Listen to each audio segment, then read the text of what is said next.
Hello and welcome to the Heroic Review, and this time we'll be discussing the fanfiction Biblical Monsters. The introduction to Biblical Monsters. At 3:15 a.m, Adams woke me with a loud knock on my front door. "Put your boots on," he said when I answered. "There's a biblical monster in my house." So, I'm Deadlyreg, first of all, and joining me to discuss this fic we have Patrick. Say hello, Patrick. Hello. And who are you playing, Patrick? I am playing Razvan Razorback, the rather large magical boar and extremely angry. Excellent. And we have the ever-lovely Scribbler. Hello, Scribbler. Hello. And who are you playing in Heroic Tale, Scribbler? I'm playing Honey. Excellent. The very irritable secretary. We also have Goombasa. Say hello, Goombasa. Hello, Goombasa. And who are you playing, Goombasa? This is embarrassing because I can't remember my character's name right now. Razor the Crystal Pony. Thank you. I like to whisper too. Okay. Yeah, I'm playing Razor the Crystal Pony, yes. Excellent. And we have Cider Barrel. Say hello, Cider Barrel. Hello. And who are you playing, Cider Barrel? I am playing Bertram Buzz, Honey's father, in episode 3. So, we're going to be discussing today Biblical Monsters, which I'm assuming we will provide a link to that fic so everyone can read it. But also Scribbler did a rather excellent rendition of it that everyone should listen to, or should have already. So, there was some controversy over this fic, I understand, which I can't seem to get to the bottom of. Scribbler, are you familiar with the controversy surrounding this fic? I'm rather after it's sort of fizzled out a little bit, although it kept going for quite some time. And the aftermath did involve the author making a public apology for feeding the trolls, basically. Because the ending of this fic didn't make a lot of people very happy. And in the end, they kind of went a little bit mental, and the internet sort of exploded with hatred for a fic that they had previously really, really liked. And the ending of the 4th chapter, written by Bad Horse, no, Horse Voice,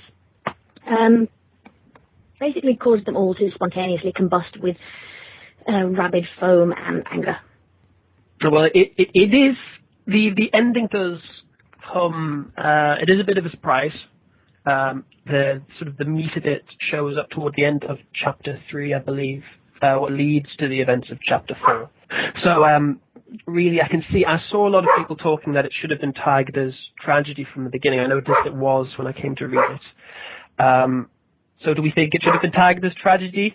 If it hadn't been tagged as tragedy, would this have surprised everybody? I was wondering, there's going to be a tragedy here in a minute if that does doesn't show. I think it actually would have detracted from it. Sorry, go on. No, go ahead, you first. You're my boss, you go Scribbler, first. if you would.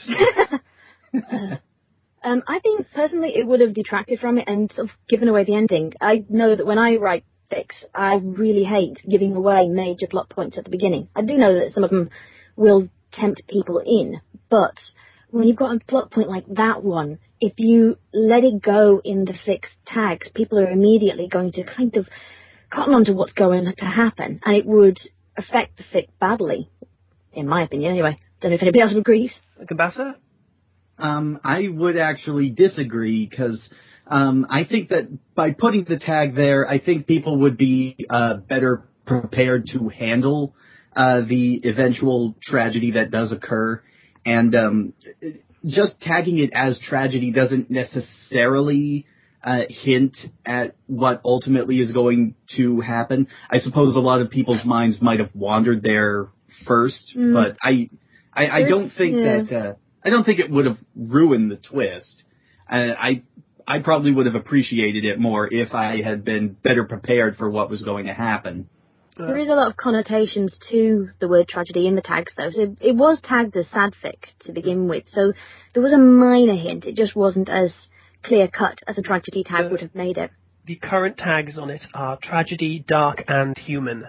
So yeah, originally it was just tagged, because I saw this when it first popped up on EQD, and it only had one chapter then, and it was just tagged as human and sapphic and dark. Patrick, Cider, anything to add? I'm not sure a tragedy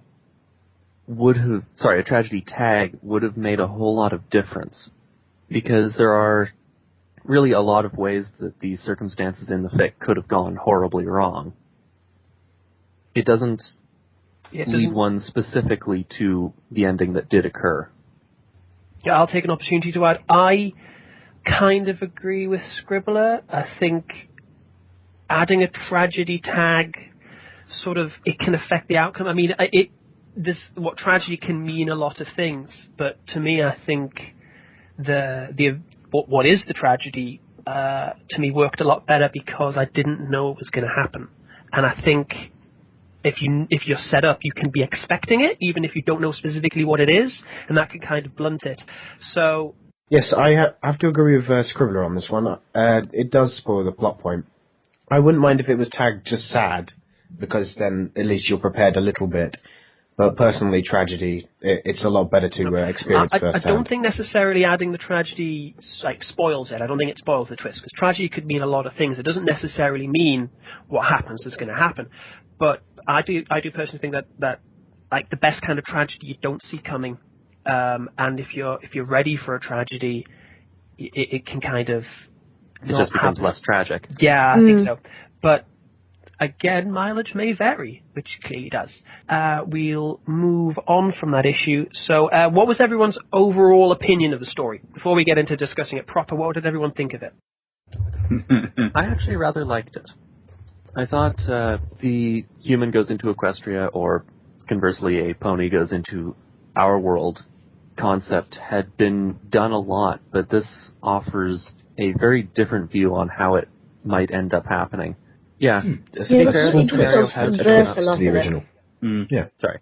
That sort of scenario of sort of a religious bent on it has occurred in science fiction with similarly tragic endings, but it was interesting to see it applied to My Little Pony. Okay, Scribbler, so what did you think overall of the fiction? I really liked it, otherwise I wouldn't have dubbed it. Yeah. To be honest. I personally am a big fan of fanfic and darkfic, as certain people might be aware. I like the idea that this one did something different. I'm very much a fan of not following tropes. I don't like it when people just can't use their imagination a bit. And this one offered enough, but in a short amount of time, to catch my interest, maintain my interest, and then sort of slam me in the guts with a sledgehammer. Goombasa, your opinions? Very well said. Speaking as somebody who generally does not like dark fiction of this type, I actually found myself very invested in the fic. I don't really know how I should feel about it. Part of me wants to love it, another part of me wants to hate it. But I guess that is the mark of a good story, when it actually gets me to feel this way, I think. Okay, Cider? Okay, I thought it was pretty. At first, I thought, oh goodness, it's a Bible fic, just what I want to read right now at this time. But after a few minutes, I started to enjoy it, and it did end rather well. Okay, and joining us also is Pounce. Say hello, Pounce. Hello, Pounce. Oh, and who are you playing in Heroic Tales? Bucket Mopsworthy the Brave. Excellent. What was your overall opinion of the fic? It's all right. Thank you, Pounce. Height of eloquence. Ladies and gentlemen, Pounce. I liked it a lot. I really, really liked this fic. Partially for several of the reasons that people said. It's not very tropey. There are tropes, but the meat of the fic is one or two things, and the majority of it is just character perspective. And I like that. It's more building up to the thing. Not a lot happens, and I think that's to the fic's credit that not a lot happens, but you still care.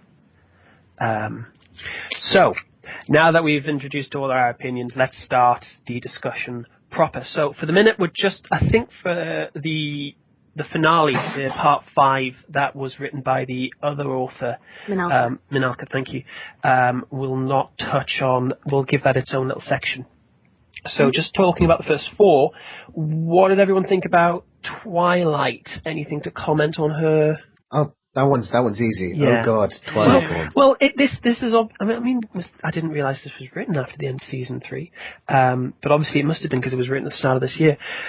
So she's winged as well. She is wingerling. So would the fact that it was Twilacorn, did that affect anyone? Enjoyment? I think it probably helped with the plot point of really. having such immense power and being able to channel it into between realities spell. plus having the opportunity to be able to do it, as opposed to learning the magic of friendship, which was kind of the thrust of her character before. Mm. She, with the overarching plot of season 3 closing on her being a princess, that would sort of give her different avenues to pursue in her studies and would open up this kind of plot without making it seem really contrived. The fact that they used the idea of Star Swirl having more unfinished magic as sort of the catalyst for her doing that, I thought was also a very good touch. Yeah, it did make it seem far more natural. Yep. Mm-hmm. Anyone anything to add? I liked how they always kept Twilight's curiosity. Oh, look, a shelf full of books. I think it was a pretty basic characterization of Twilight. Very naive to but not an characterization. She's so naive. sweet that she's powerful enough to cast this kind of spell and naive enough to say the things that she says without realizing. I think... Yeah. How offensive they may be. Again, I don't think the author didn't do anything with the character of Twilight, really, but again, the story, I think, benefits from the fact that it just kind of just slowly builds, and it's more about the two humans than it is about Twilight. Twilight's an event, and the two humans are more or less experiencing her as an event. And I think, putting her as this newly powerful princess makes it more natural because she's unique in both worlds. Yeah. I think the only thing that was provably wrong about Twilight's appearance in the story is that right at the beginning, it stated that her cutie mark has 6 pointed stars, while the central star in her cutie mark, in fact, has 12 points. Mm. Oh, how pedantic. Yeah. Well, it kind of makes Adam's initial interpretation, or rather the protagonist's interpretation of Adam's interpretation, slightly flawed, because he thinks, 2 6s, it's obviously demonic, satanic, or the like. 3 6s. When it's actually 6 stars, with one of which has 12, or you could think of it as the central one is 2 separate stars, but that's still 7 stars with 6 points each. I don't think Adams was truly like the height of intelligence in this fic. He wasn't actually in it that much, considering he sort of peddled as the villain for a lot of it. He was more or less an antagonist. Well, I say that. That, and I honestly think with the characterization that we're given of Adams over the course of the fic, I truly believe that no matter how Twilight's cutie mark was described, he would have found a way to spin it as something negative. Well, Pounce? I can expand on that point. So I was just very, sorry, too excited. I was just very confused that it took them almost 3 chapters to go towards the whole 4 horses of the apocalypse thing, because that seemed like when they mentioned biblical things, that's, oh, look, talking horse. It's very literal translation, almost. I think they sort of focused on the idea of the unicorn first. I don't actually know where the unicorn's mentioned in the Bible, apart from the... Unicorns are mentioned all the time in the Bible. I know that there's a part of them in the Noah story, but that depends on your translation. The idea that Noah left the unicorn behind and the unicorn was too late to get on the ark, and that's why there's no unicorns. Or dinosaurs. Or dinosaurs, no. Poor Velociraptor on the side.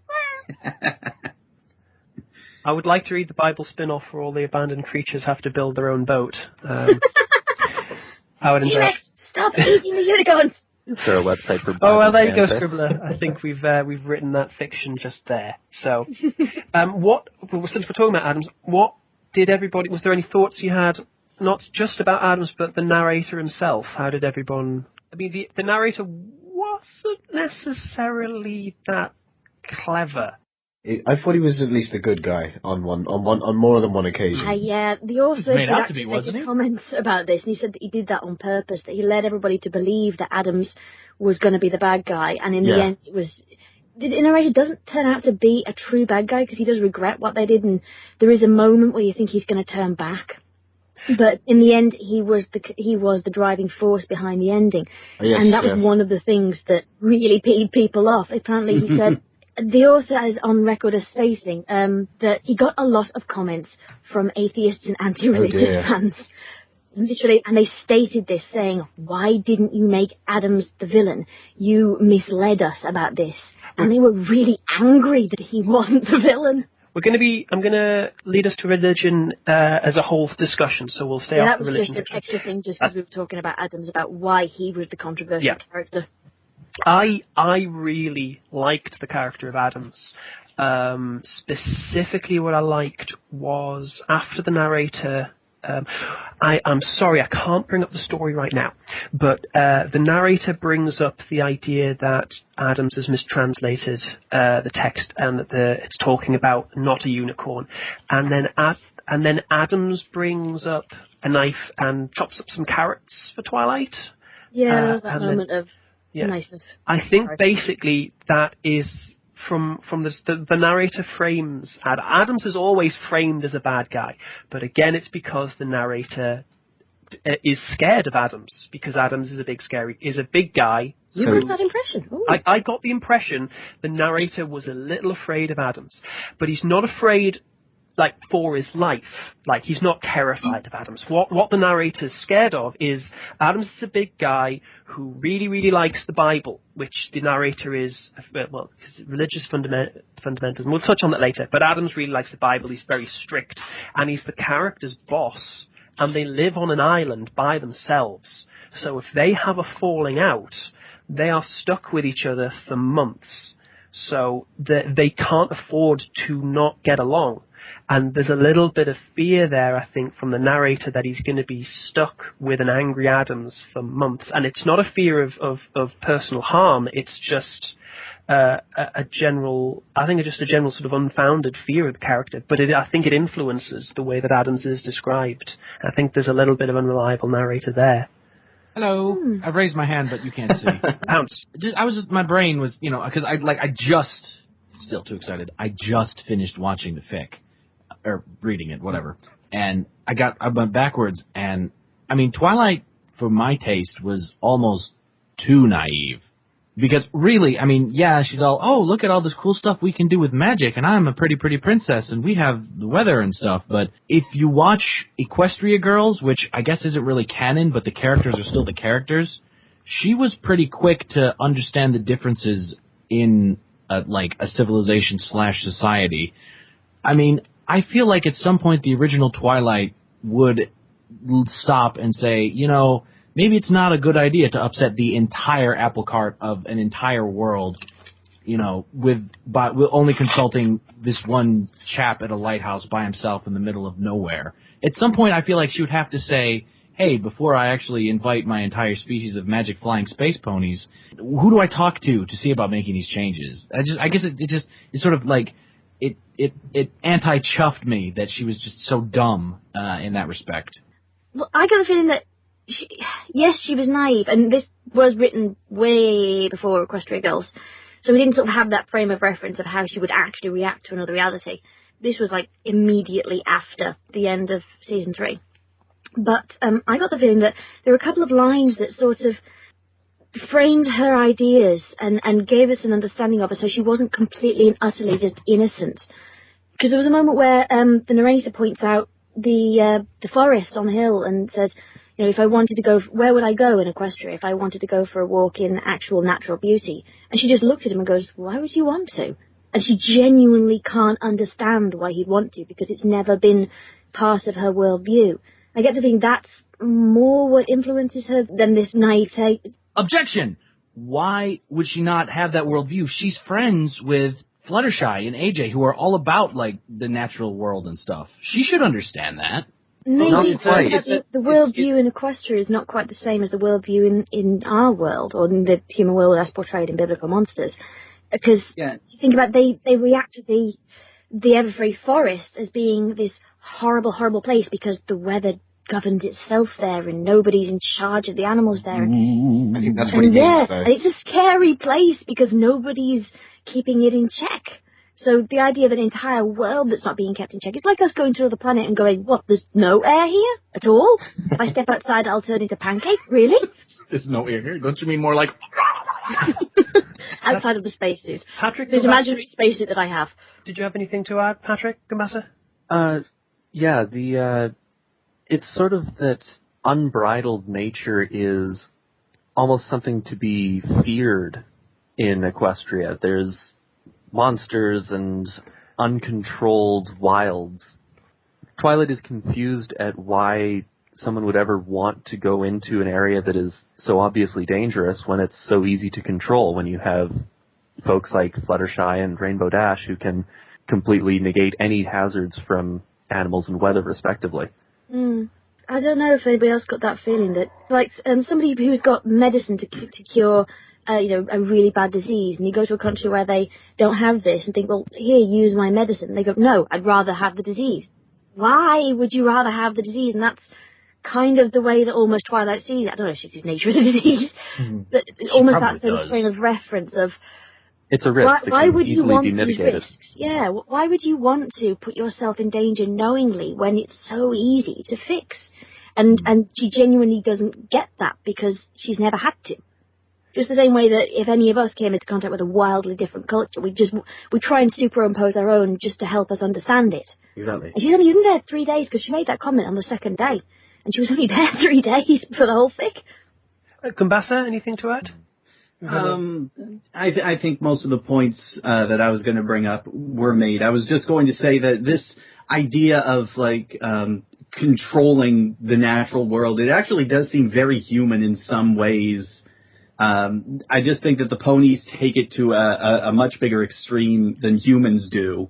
There's a term I really like called a post-scarcity society, and that's pretty much what the pony characters live in. There is no need. Nobody starves. Nobody's without.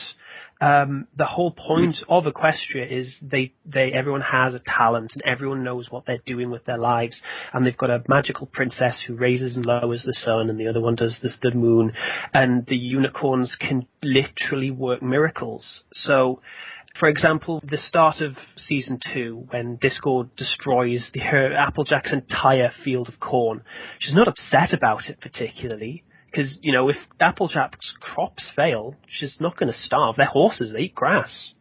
So there isn't really need in Equestria. Their whole lives are built by themselves. So if you come to a world like ours, where everything is so fragile, the control that we have over our world is so fragile. And in comparison to the control they have over their world, when humans try to control the natural world, it all goes a bit pear-shaped unless you're very careful. Like, ponies just do it, and it's perfect. Like, their world is practically perfect in terms of the environment they constructed for themselves. And for Twilight to come in and just look around, she assumes that we would do the exact same thing. And she's just because we don't have the tools. Yeah, she's thinking, well, if only you had these things, surely you'd do the exact same thing as us. And the answer is no, we wouldn't, because we're not you. Let's look at the tropes of humans in Equestria and ponies in the human world, and what does this fic do the same, or does it do different? Well, I don't know if anybody else has found this, but in my travels around fanfiction and Google Docs and fanfiction.net and every other website I've visited, there tend to be 2 human in Equestria fics. The, oh my god, where the hell am I? And, I'm a brony! Oh my god, yes! No. Yeah, no, I know exactly what you mean there. There's too many out there. It's actually like a rite of passage, like you must at least write one human in Equestria fic to be good. Or that's what a lot of the followers think it is. I think everybody seems to have done it, even if they're not good. I know I've got one sitting on my hard drive. It's Wait, it's not the one I sent you, is it? No, it's not. This is one I wrote. It's one of the reasons why I don't really focus much on human Equestria, because it's just the same thing over and over and over again. But this part of it, for instance, this is ponies in the human world. This is completely different to me personally. Well, sometimes they change it up. I mean, sometimes they're written in the second person. Oh, well. Miracles of fiction. Most of those end up with a pony waifu, though. Oh, yeah. Oh, God. Has anybody actually found... I found one human Equestria fic that I really liked. Apart, actually this one doesn't count, but I found one. Has anybody actually found one that they liked? I generally try to avoid them. Yep, it's just not something that I'm into that much. I don't mind anthropomorphized ponies, but humans in Equestria or equestrians coming to the human world, it's just not something that interests me very much. To me, there is one obvious exception, and that's My Little Dashie. I mean, it's anthropomorphic ponies kind of like rub me the wrong way more than human, because with human in Equestria, it's like, hey, here is one world and the other world. Check it out. They're all remixing together. With anthropomorphic ponies, it's like, hey, I'm going to take the best traits of both species and make a magic thing that has hands and hooves and boobs. And it's like, yeah, look at us. We're awesome. We have the best traits of everything. Yeah, it's pretty much that. Yeah, I don't know. I'd rather have HIE or EIH or however the heck you say it than like, Anthro Sparkle Princess falls in love with generic Gary Stu insert pony with tough sounding name like Red Saber Donut Steel. Yeah. Should we just start calling them Sentry Sues now? But this fic is actually about equestrian in the human world, which is a well-trodden trope. But this fic does something a little bit different with it. It kind of takes several years of fandom and it twists it in a way that makes it fairly unique, I think. So, has anyone got an opinion on equestrians in the human world and how this fic deals with it in particular?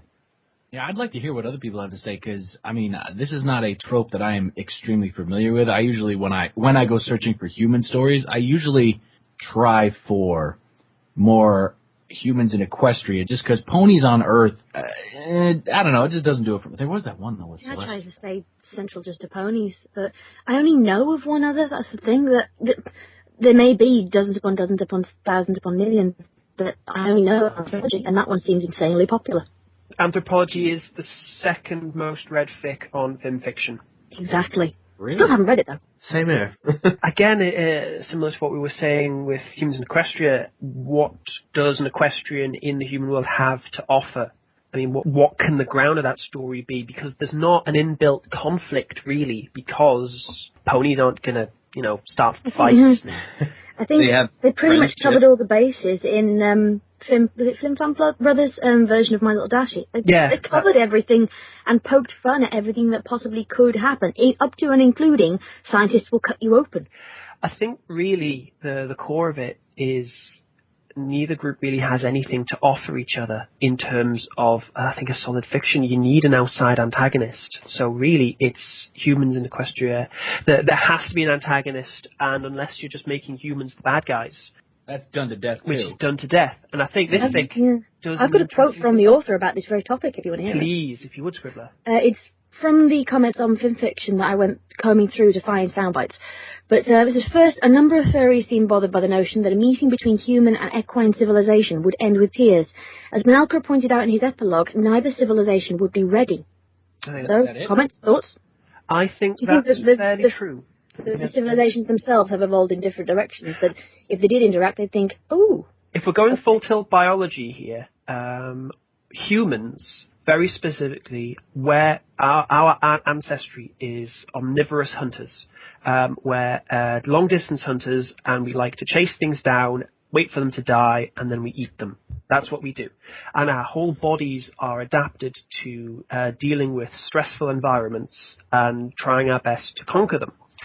And if you look at ponies, if we're taking what we've seen in the show as read and assuming that all the other laws of biology apply, they're a herd animal. So their entire psychology is about working together, not necessarily in a hierarchy. They're a prey animal. So they're on the inside looking out. So they're a herd animal that wants to protect the whole herd, whose entire nature is a non-hierarchical cooperation. Humans are hierarchical because if you're hunting, you're in a dangerous situation. Someone's going to take lead. But with ponies, everything is stressful, so you're just looking out. Chris? Can I interject on something? Yeah. I remember speaking with a sociologist at work about this, and they said that there's three main things that a human will think when they encounter something new. Can I eat it? Can it eat me? Can I f*** it? Pounce, do you have something to add? Ponies are, you said they were prey animals, and yeah, like horse animals, because I know because I own two, are definitely cowardly prey animals, but in Equestria, ponies are like, if they're not the dominant species, they're definitely the co-dominant species along with zebras and griffins, so I don't really know if that whole herd mentality thing to protect ourselves applies. It's most certainly like a herd mentality, happiness and friendship, but I think it's more along the lines of, based on like stuff we saw in the Heartswarming Eve play, that their society thrives on cooperation and friendship because they've tried it, every tribe for themselves before and it doesn't work. I think they just go with the whole like unity thing because it guarantees survival, not because they're trying to protect themselves from outside threats, aside from like the Wendigos and stuff, but because it just sort of it guarantees their own survival. And it's like all they know ever since the Diarchs came to power. By the way, learn that word in this fic. Love it. Yeah, the thing with the pony, if you look at their world in terms of like we're looking at the Everfree Forest, all that, there are actual, real, genuine monsters that they can't deal with that well. Right, but they just don't go into the forest. I mean, it's like we don't go into the jungle, but we're still the dominant species on our planet. We do go into the jungle all of the time. Like, we live in the jungle, and we're basically apex predators everywhere. We can deal with practically any animal on the planet. Those opposable thumbs come in very handy. Opposable thumbs come in very handy. I mean, if we look at the world, like lions and other animals, in most circumstances can get us, but we're very, very clever.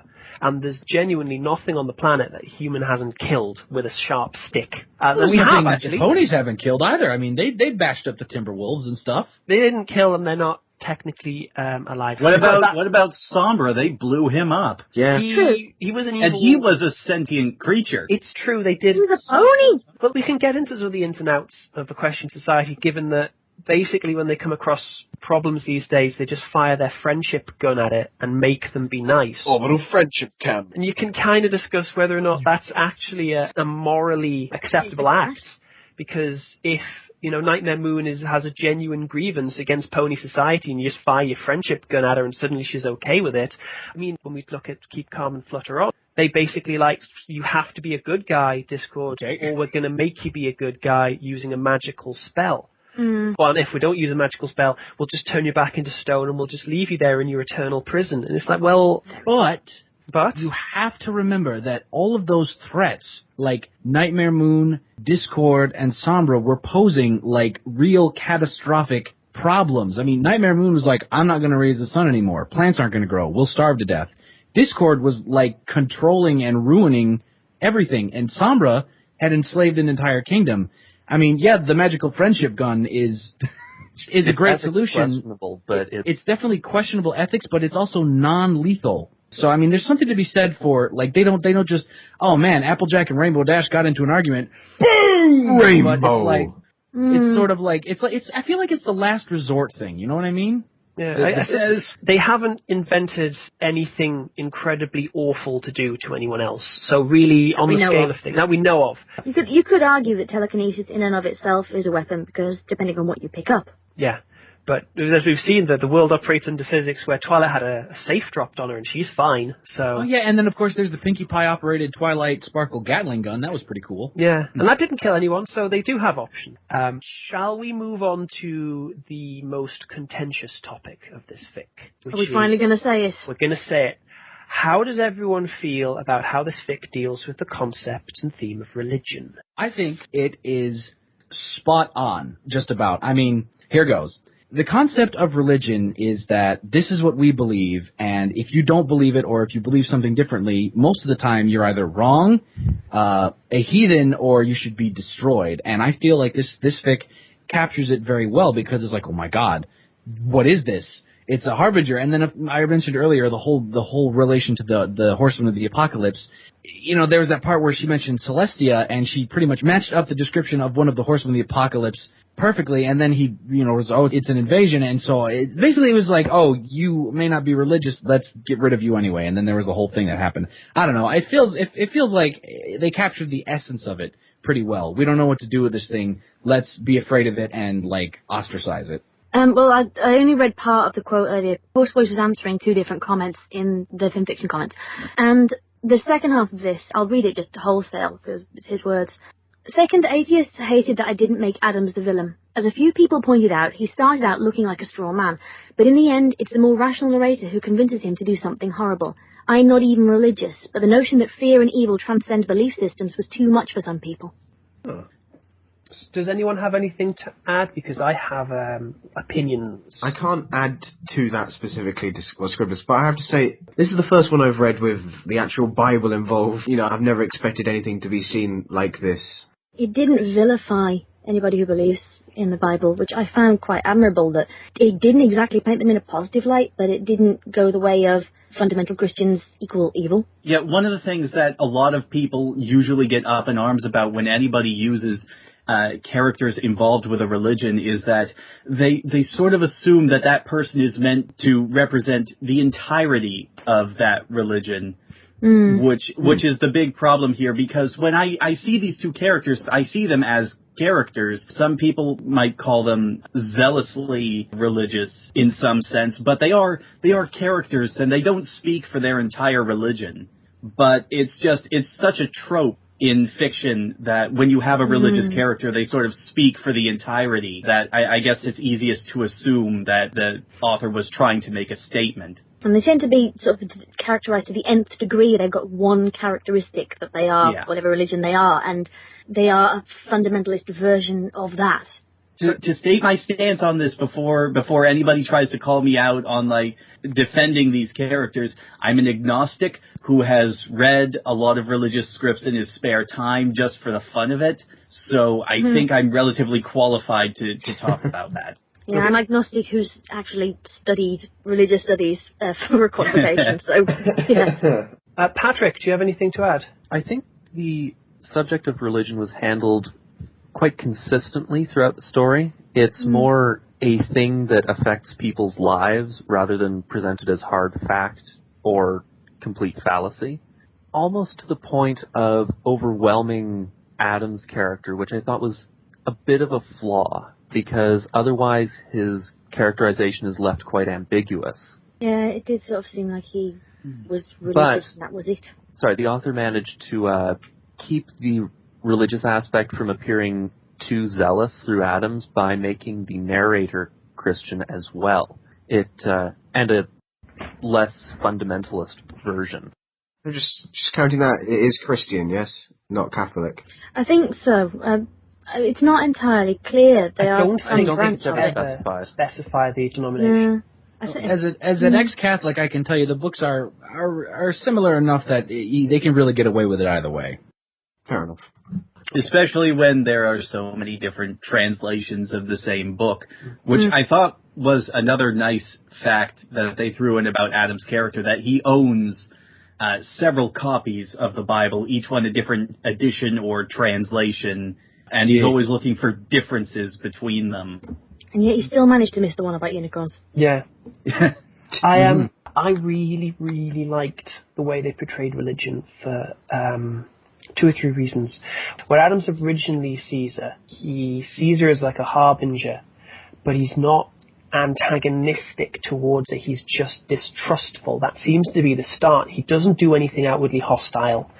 He brings her into the house when she's out in the rain, and after he has this mistranslation pointed out, his misinterpretation as conveyed by the narrator, he gives her something to eat, and he's not particularly happy about it, but he's not taking sort of hostile action. It's like he's giving her the benefit of the doubt. He's not happy about it. He still thinks she's a problem, but he's not set to actually do anything about it. Like, you know what? You're right. He's been told. It was very subtle. I think that's what a lot of the readers who got up in arms about it had missed it, because it was so subtle. He's still doubtful about what she's here for, but at the same time, he doesn't have faith in his idea that she's harmful, so he feeds her.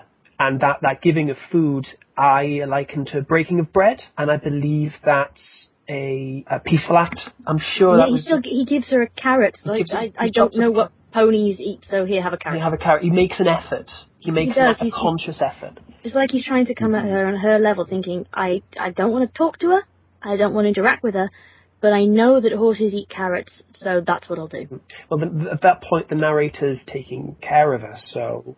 The other thing that I really liked was, after the narrator picks up on Celestia being the white horse of the apocalypse, the point the narrator makes when he goes to see Adams isn't, I think she's the white horse of death. What he specifically says is, you might be right, she's a harbinger. And that whole thing is phrased as, he doesn't literally think she's the white horse, he doesn't literally think she's death. He's reminded that the horse came was a symbol of something else. The white horse came a conquering. He quotes the line. Conquering. And that, what he then says is he brings up the history of the island, and that's the angle he pursues with Adams, is remember when white people showed up and just murdered all the native inhabitants.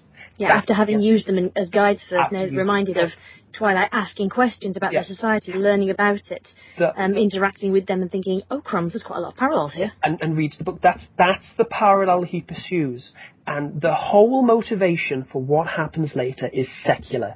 It's almost like religion was a complete red herring. Yes. And people did not react well to that. I think that's the whole point of Adams's character, is he's put in as this very religious character who's overreacting, who the narrator is afraid of. And as you read the text, you realise that's all red herrings. The narrator's afraid of him because he's his boss. Adams is religious, doesn't make him a bad guy. He's standoffish, that's just his personality. He doesn't have much personality per se. He lives on an island and he's been a lighthouse keeper for years. That's probably not going to make you very sociable. No, he's not a sociable man. So all of those things to me are red herrings as they appear, and it's only in the last bit of chapter 3 that we actually see it all click. It's the narrator's secular idea that plants in their heads what happens in the final part. I hadn't quite appreciated Adams the way that I do now after having heard all this. He was, when I read the fic, I pretty much got a religious fundamentalist, I don't like him. Yeah, that's exactly what I thought. Actually, he's probably the most complex character in this thing. I think that is why a lot of people got up in arms over it, because people don't like to be led on when they have an idea in their head. If you've already reached a decision to dislike somebody in a piece of fiction, it can be very, very jarring when you find out that your opinion might have been formed a little too quickly.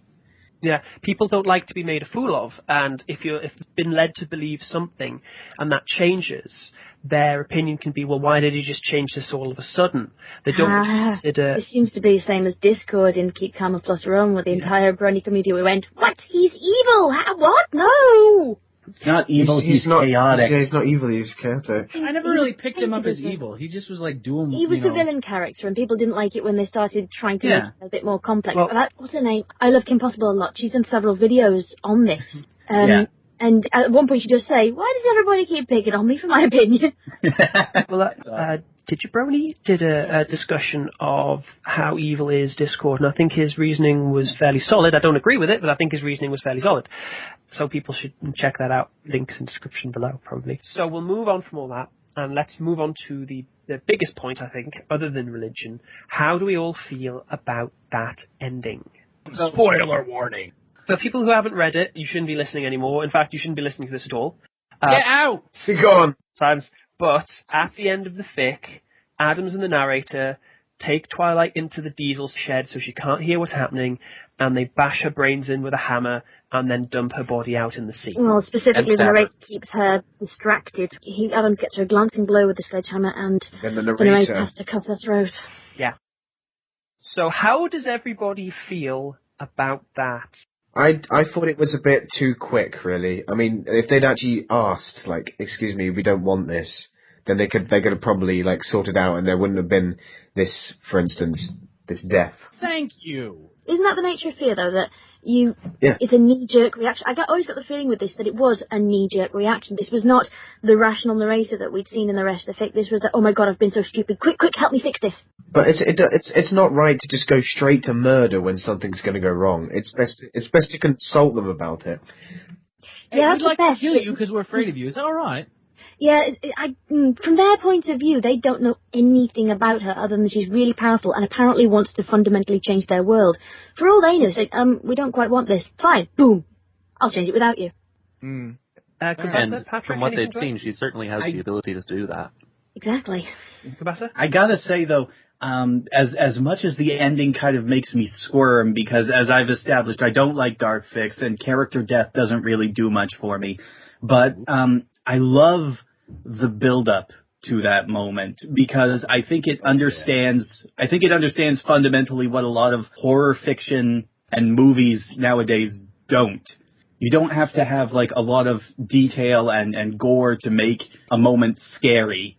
this generally makes me squirm, and it makes me feel for Twilight. It makes me feel worried for her. I actually think if we hadn't known about the throat cutting, I would have liked it more. Only because, it just like an obtuse reference to it. I got the feeling with Biblical Monsters that the author had to add in something more horrific for the narrator to do to make him an active part of it. Otherwise, he was just sort of a passive character, and it shifted the entire villainy angle back onto Adams because he was the one who landed the killing blow. Yeah. It made it much more impacting, or not impactful, which was the right word, that the narrator was the one who actually ended up killing her when he'd been the one who previously was her ally. That is a good point, yeah. I think even if it had just been Adams bashed her head in, the fact that the narrator manipulated him into doing that and then did nothing himself, to me, would have made him more villainous, because it meant he wasn't willing to get his hands dirty, but he was perfectly willing to... Was he meant to be a villain, though? Was he meant to just be a scared and frightened character who did the wrong thing? And then you get to the character complexity that they... I don't think they're meant to be defined like that. I don't think they were meant to be straight-up villains. Sorry, go on. Sorry. I was just going to say, I can't remember what it's from, but there's a quote that goes, the audience is the one who chooses the villain. I wish I could remember who said it, because it's a very good quote to describe this sort of situation, I think. I think what makes the fic quite contentious is it doesn't tell you who the bad guy is. It doesn't... The fic... tell you if it has a bad guy. Yeah, that to me is the strength of the fic, especially in the ending. Yeah, sorry, Patrick.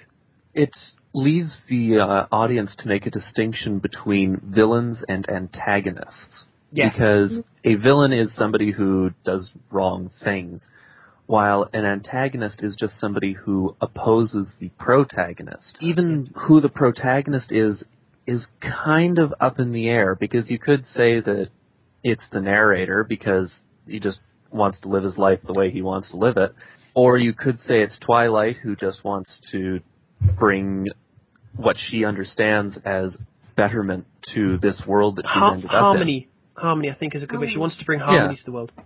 At least as she understands it. Someone defined to me that the general idea behind a protagonist and its definition, and Scribbler can correct me if I manage to get this totally wrong, the protagonist is the one who is doing something. They are acting and they are driving the story forward, whereas the antagonist is their opposite. It's the person who is trying to stop what the protagonist is doing. So if you look at a lot of fiction where the status quo never changes, our heroes are antagonists because it's Cobra Commander is trying to blow up Paris, and G.I. Joe are trying to stop him. G.I. Joe are the antagonist because Cobra Commander is the one who is making the action. He is the protagonist. That was a terrible metaphor. I was thinking more in lines of fairy tales where stuff just happens to two characters, but they're still the main character. Snow White, she doesn't freaking do anything, but she's still the main character. Exactly. So I mean, there is an actual trope for that. It's called the villain protagonist. It has a whole page on TV tropes. But in this case, the Twilight isn't the protagonist. Really, the narrator is the protagonist in every conceivable sense, because he is the one who is taking action. He's the one who's driving the story forward by educating Twilight and then by influencing Adams' opinion. So he influences Adams' opinion the first time to the positive, talks to Twilight, then influences him to the negative. So everything that's done is the direct result of the narrator's actions. So in a way, he's simply the protagonist of the story. The narrator could have actually, stepped up and said, no, we don't want that. But no, instead he just goes to Adam. Yeah. He didn't have to do that. I think that's the fear thing, again. It's again the fear. Or it may be the idea that he just doesn't want responsibility. There's a lot to be said that when someone is in a crisis, it's not partially it's to divorce themselves of responsibility because they're looking to someone to tell them what to do. It's the fault of and responsibility of the person who's telling them what to do. They don't have to take any responsibility if it goes wrong. Yeah, exactly.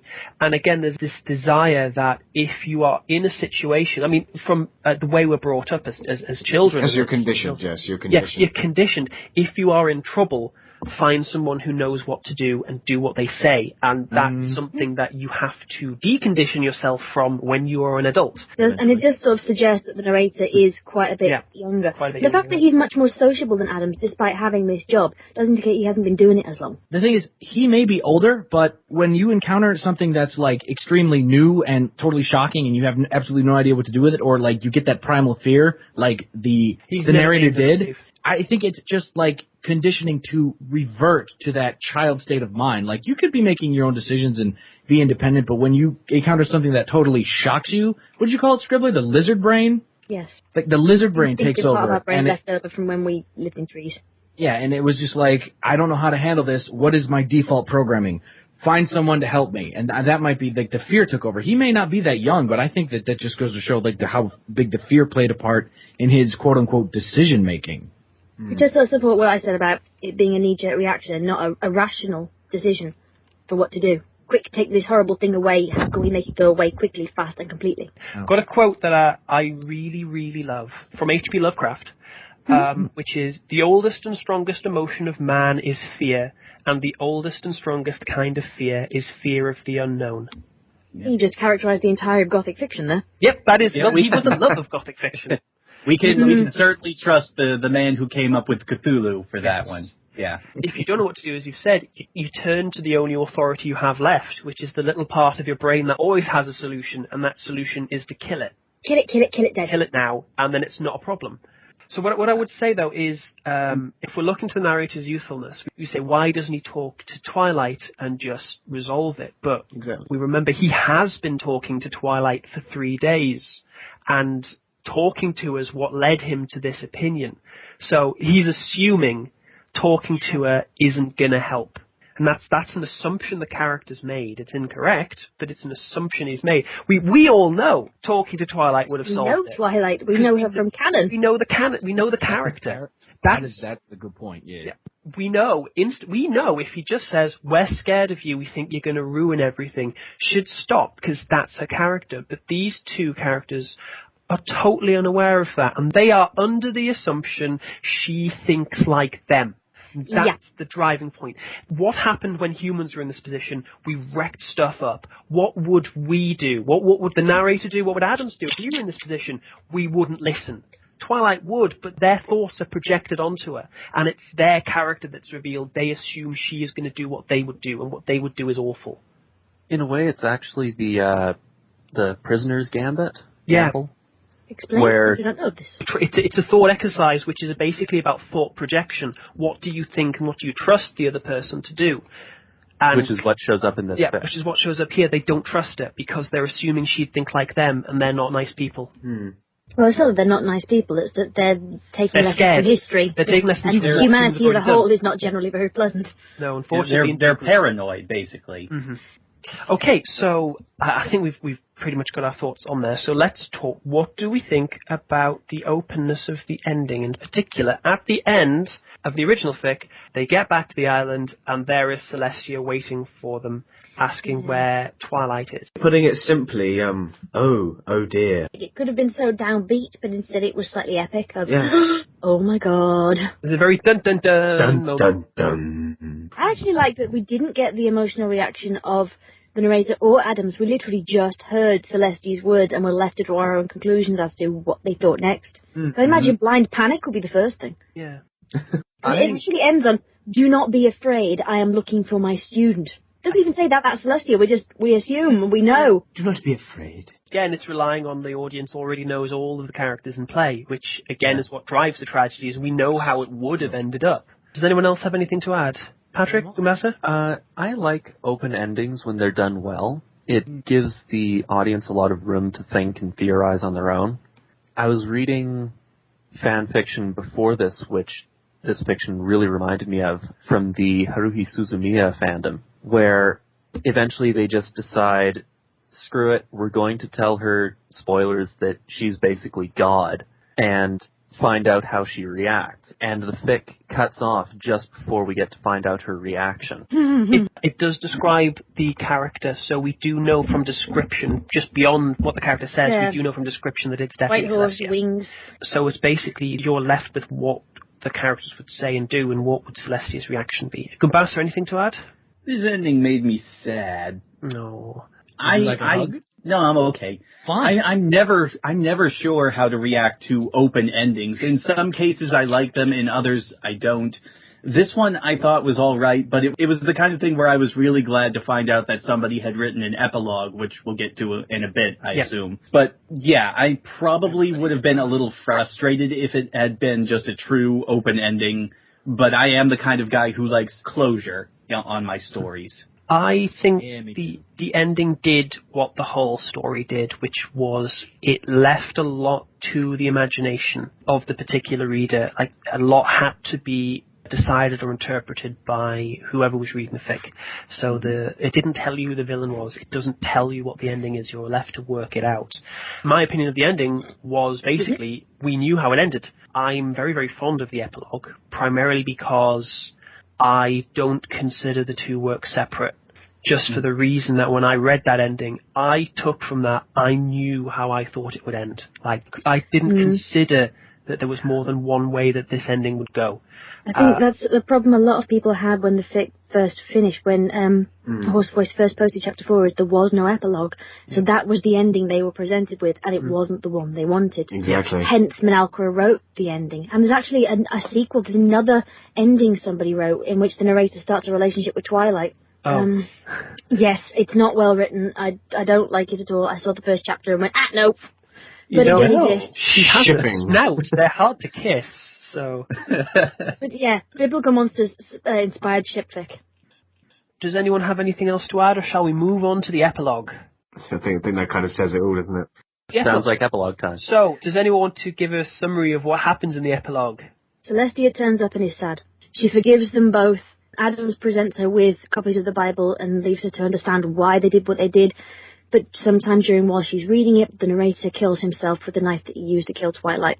And Adams is left to say goodbye to Celestia, trying to explain why they did what they did, and ends up breaking down and asking for her forgiveness, which she gives. And then she goes back to Equestria. And I gotta say, I love the way that Celestia is characterized. It does feel like canon Celestia to me, and it's kind of refreshing in as depressing as this fic is, to see Celestia act how she would in the show. Because a lot of fanfics, there's a big movement where they like portraying her as a tyrant, or as... have their place, but it wasn't here. Yeah. I think that they presented both characters consistently with the show. So considering it was two different authors who wrote the main fic and the epilogue. Yeah, for the fact it's two different authors, I thought it was remarkable how well they fit. Like, the voice seemed consistent. The first 4 chapters are first person, and the epilogue is third person. Yeah. I was just about to say that, yeah. Sorry. Oh, it's fine. Patrick, anything to say?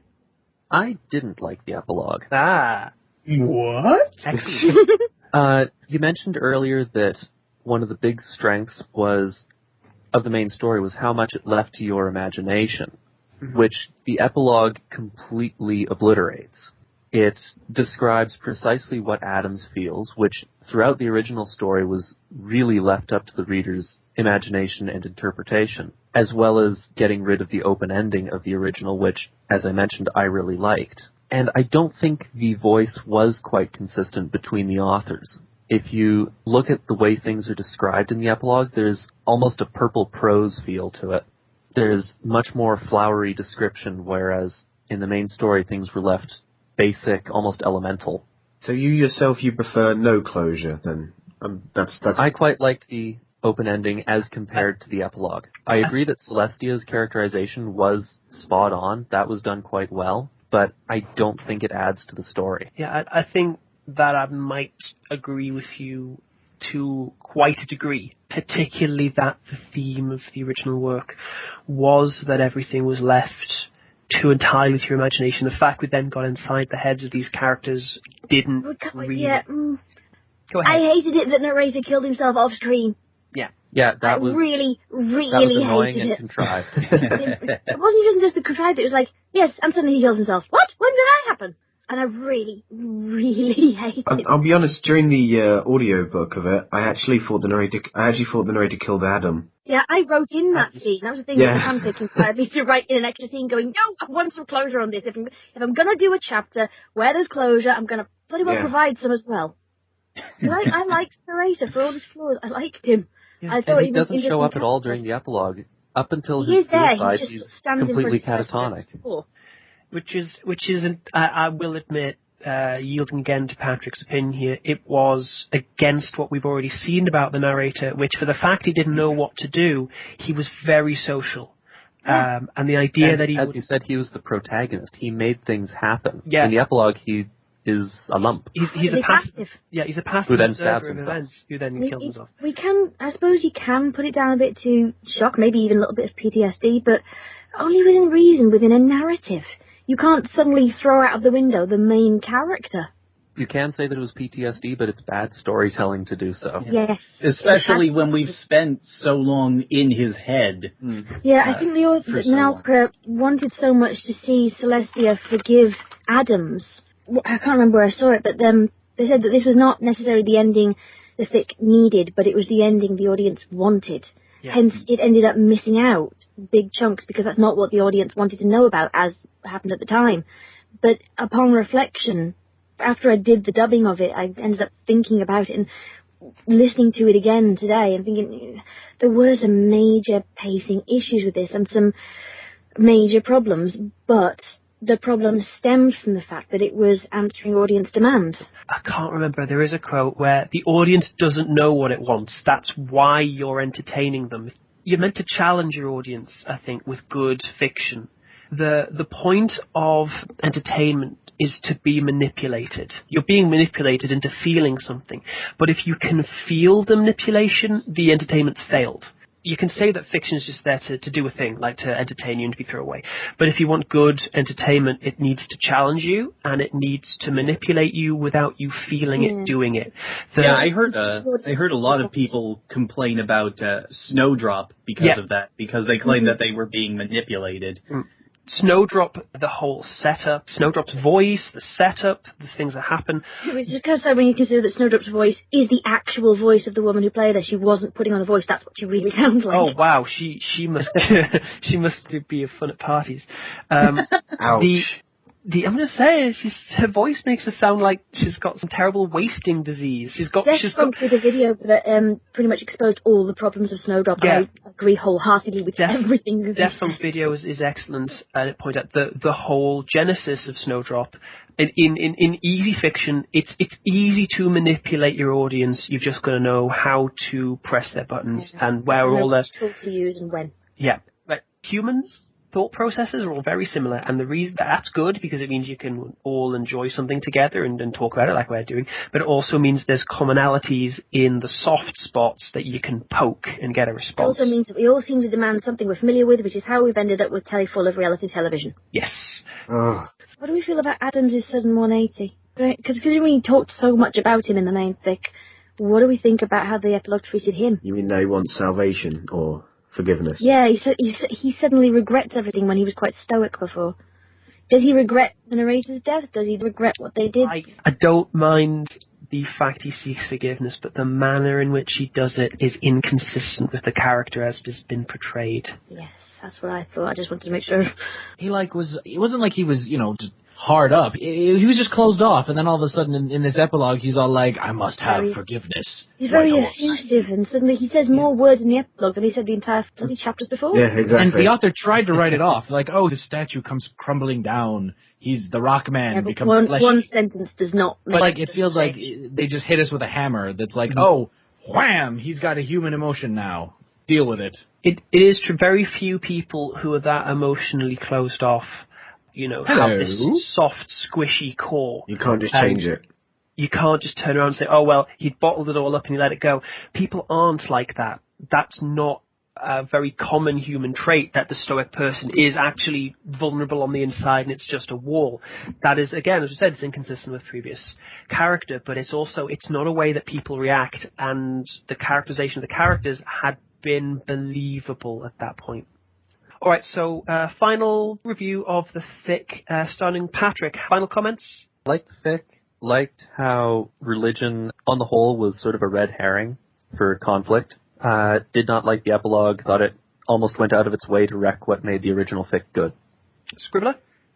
I like the entire thing with or without the epilogue. I like the open ending, I like the closing ending, but having discussed it now, I realised how emotionally manipulative the ending is that I haven't quite realised before, and before I had to listen to it again in preparation for this discussion. So I like it still, but maybe not as much as I did, and the original fic, I think, is far more complex than I ever realised.